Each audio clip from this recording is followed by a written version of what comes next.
Nehemiah chapter 2.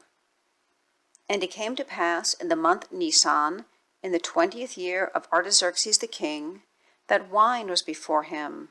And I took up the wine, and gave it unto the king. Now I had not been beforetime sad in his presence. Wherefore the king said unto me, Why is thy countenance sad, seeing thou art not sick?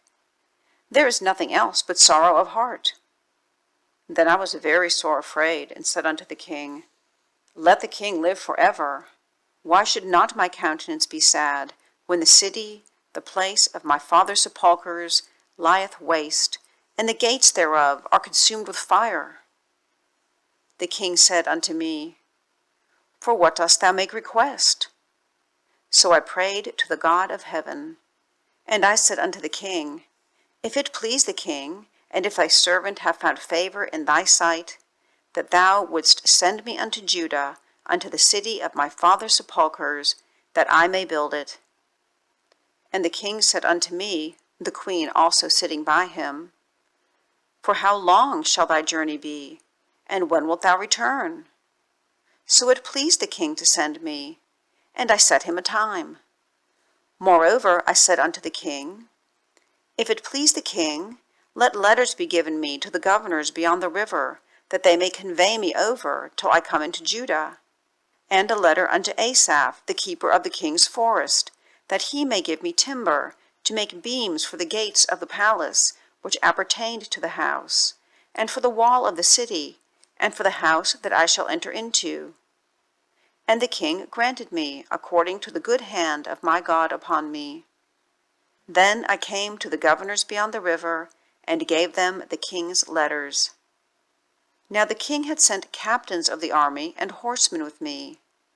When Sanballat the Horonite and Tobiah the servant, the Ammonite, heard of it, it grieved them exceedingly that there was come a man to seek the welfare of the children of Israel.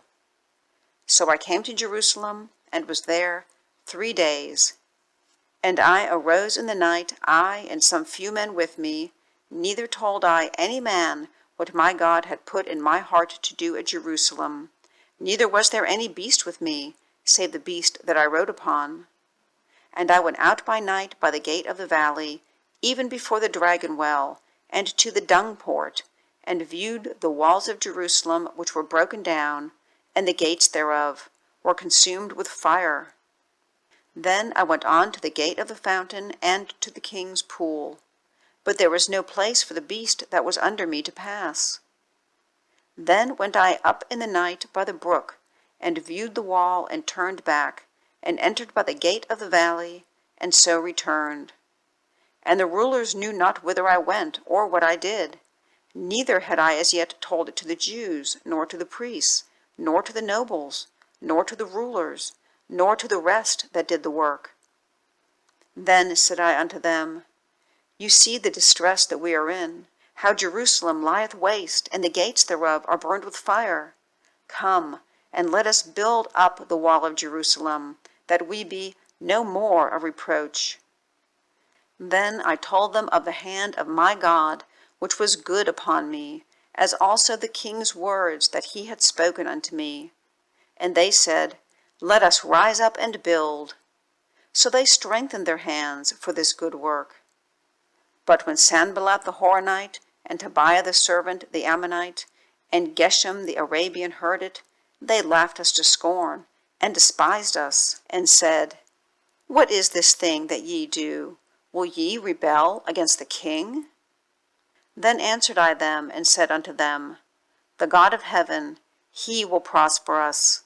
Therefore we his servants will arise and build. But ye have no portion, nor right, nor memorial in Jerusalem.